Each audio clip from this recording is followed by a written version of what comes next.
Oke, halo semuanya, kembali lagi di Fardanif dan kali ini kita lagi ada di Shanghai Auto Show. Dan kita lagi ada di boothnya Toyota karena kita mau bahas mobil ini nih, namanya BZ3X. Sebenarnya, tuh sekalian lihat nih lagi dibuka ya, nggak ada bagasinya ya, depannya begini aja dan tidak rapi. Dilihatin sampai karet-karetnya loh orang sini loh, luar biasa loh. Nah, jadi mobil ini adalah mobil listrik termurah Toyota, BZ3X, di bawahnya BZ4X, tapi bukan yang paling kecil karena interiornya lebih lega dan mobil ini punya basis yang sama dan diproduksi oleh GAC. Ya, jadi ini sebenarnya adalah Aion V ya, yang bentuknya seperti ini di Indonesia, tapi di rebadge sama Toyota jadi BZ3X dan mobil ini luar biasa. Waktu peluncurannya itu 1 jam langsung laku 10.000 unit. Dan kenapa mobil ini bisa laku banget? Yang pertama, meskipun ya di Tiongkok ini banyak mobil Cina, mereknya banyak, ternyata orang tetap masih percaya sama Toyota. Dan yang kedua, ini adalah mobil listrik Toyota termurah. Harga starting price-nya itu kalau di dolarin ya, itu sekitar 15.000 US dollar. Jadi kalau misalkan 15.000 US dollar itu pas video ini tayang rupiah itu 20.000, sekitar 300 juta. Tapi sekarang masih 17.000 waktu video ini dibuat. Dan desainnya, ya ini keren sih. Dibandingkan dengan Aion V, jelas ini lebih keren. Gue lebih suka bentuk lampu depannya mobil ini. Terus juga lampu bawahnya, itu headlight utamanya di bawah. Yang atas itu cuma aksen-aksen doang sama lampu sein ya. Dan desainnya Aion V itu kan dia ngotak banget ya. Tapi di mobil ini ngotaknya tuh hilang. Kelihatan yang sama kayak Aion V, itu di bagian atapnya. Atapnya ini masih Aion V banget. Jadi mobil rame ya, kenapa? Karena ya ini mobil yang sangat diminati sama orang karena harganya murah. Nah, di sini baru kelihatan ini adalah Aion V ya. Tapi meskipun ini adalah mobil termurah Toyota ya, kalau di Cina, di Tiongkok, Toyota itu beda sama di beberapa negara. Yang ini, lihat dong, sudah pakai electric power back door. Tuh, keren kan? Dan juga kalau kalian lihat bentuk belakangnya ya, terlihat lebih bagus dibandingkan dengan Aion V.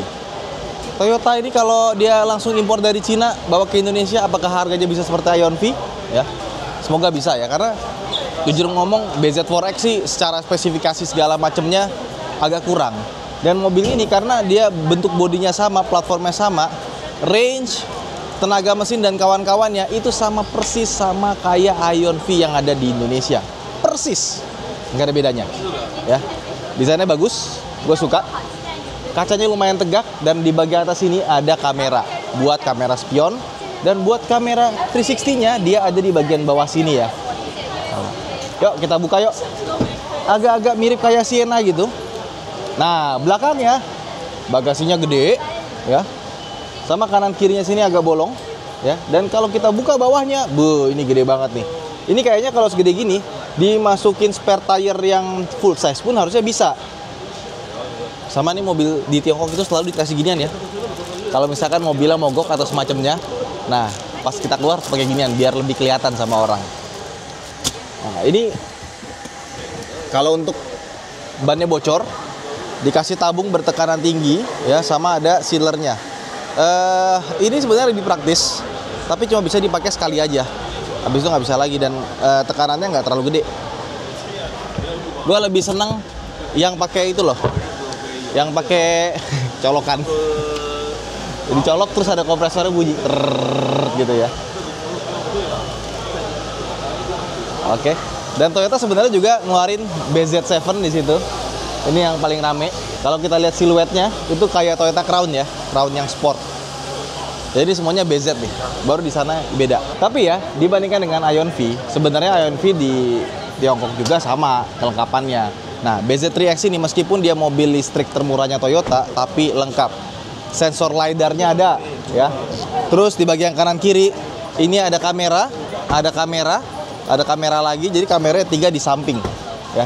Yang ini itu buat autonomous driving-nya, yang bagian sini itu buat kamera 360-nya. Yuk kita masuk ke belakang dulu yuk.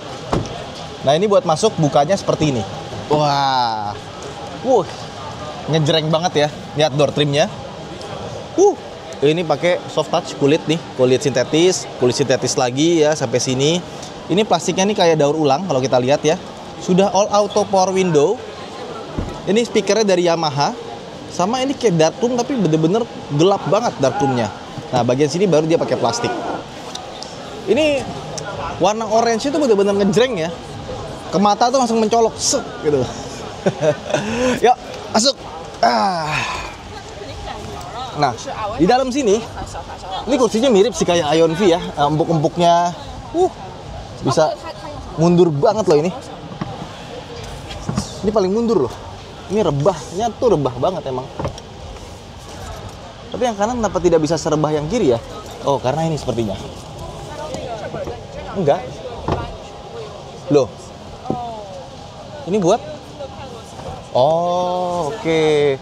Jadi diaturnya dari sini dia baru bisa dibikin lebih santai.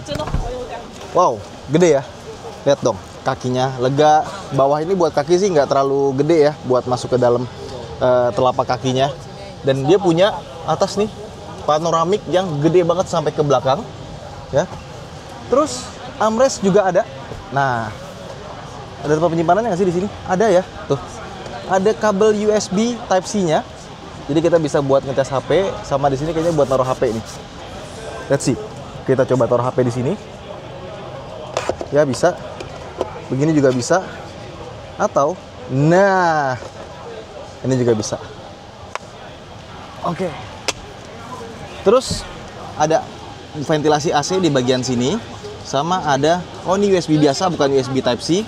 Dan buat yang punya anak mau makan di belakang, nah ini bisa dibuka dan ini kasih kulit sintetis loh, mewah loh ya. Terus ini juga bisa kita buka. Nah dia jadi kulkas ya. Enggak deh, nggak ada kulkasnya. Yuk kita ke depan yuk. Oke yuk. Nah sekarang kita masuk ke dalam interiornya. Dan seperti yang kalian lihat, interiornya sangat tidak Toyota sekali. Ya, biasanya kalau Toyota itu tombol-tombolnya, ya ataupun layarnya, apapun itu ada common parts yang sama dengan Toyota lainnya. Ini completely different.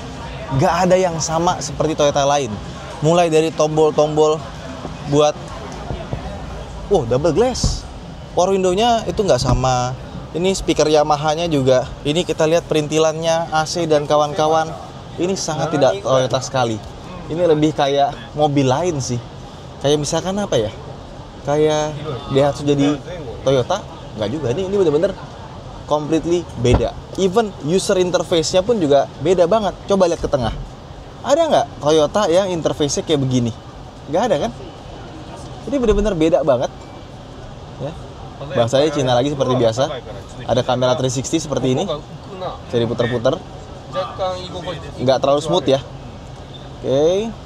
Ini aplikasinya ada di sini ya. Bisa buat nonton kayaknya. Bilibili itu apa sih? Oh, buat nonton juga. Ini swap dari atas nggak ada ya? Hup. Adanya di sini kali.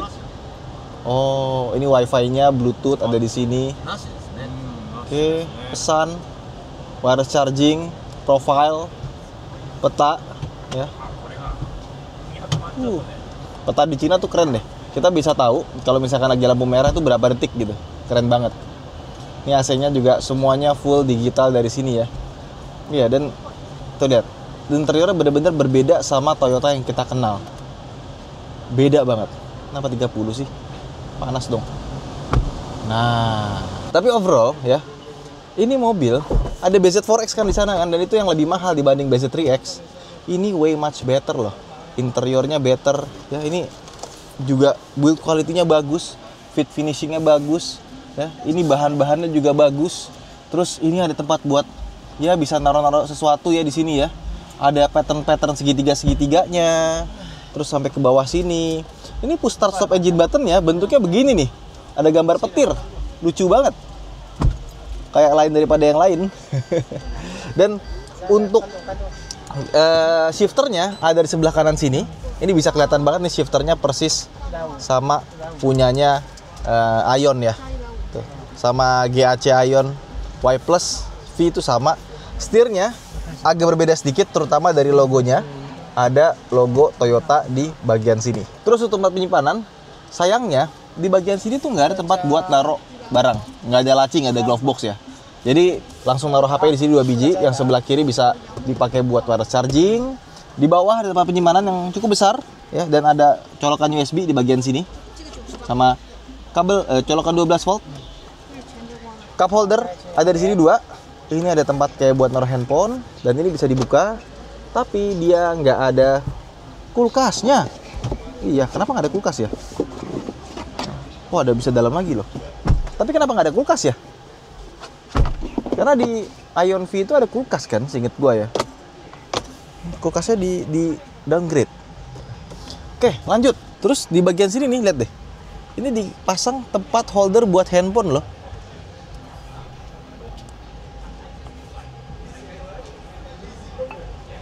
Oh iya loh, ini bawaan dari sananya bolong. Kalau dilepas bolong dong. Oh iya, kok lucu. Bentar, kita pasang lagi ya. Nah, udah kepasang ya. Coba kita taruh handphone di situ ya. Set. Nah, kalau di Indo dikiranya kita driver taksi online nih, naruh di sini. Oke. Speedometernya ada kecil di bagian sini. Ini kurang lebih mirip kayak punyanya Hypertech ya. Nah, justru karena dia kerjasamanya sama pabrikan Cina, di dalam mobilnya itu lebih banyak common parts dengan mobil-mobil Cina dibandingkan dengan Toyotanya sendiri. Terus kita mau buka. Ini nih agak susah nih. Emang GAC Ion itu bikin kontrol gitu tuh nggak semudah yang lain ya. Nggak bisa di swipe. Harusnya kalau udah pernah nyobain sekali, habis itu udah hafal sih. Cuma ini karena bahasa Cina, gue bingung dari mana. Coba. Oke.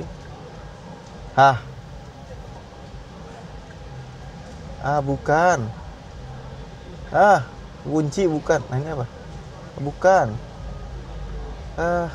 Yang mana sih? Astagfirullah. Ini apa? Akhirnya kebuka juga. Apakah ini kaca doang? Iya, ternyata kaca doang tapi panjang ya. Tapi bagus sih ada penutupnya ya. Gue nggak suka kalau mobil full kaca begini tapi nggak bisa ditutup. Wah, itu disaster banget pas lagi kita tinggalin pas parkir, panas. Masuk dalam mobil. Waduh, panas. Oke loh. Ini Toyota kalau misalkan bisa bawa mobil ini ke Indonesia, dijual dengan nama BZ3X juga. Harganya juga jangan 300 jutaan lah, 400 jutaan disamain sama Ion V. Gue yakin ini mobil pasti bakal laris pakai banget. Bagus loh. Jadi gimana? Keren kan BZ3X ini kan? Seandainya ini bukan cuma buat pasar Cina ya, buat pasar global, gue yakin ini mobil sih bisa laku keras ya. Karena Toyota, walaupun dia listrik, harga terjangkau, dalamnya lega, fiturnya banyak. Apalagi kalau misalkan lidar dan kawan-kawannya itu nggak dibuang, tetap punya autonomous drivingnya. Cakep banget ini mobil. Itu aja mungkin video kita kali ini. Jangan lupa untuk like dan subscribe. Saya Danif, sampai jumpa di vlog berikutnya. Bye-bye.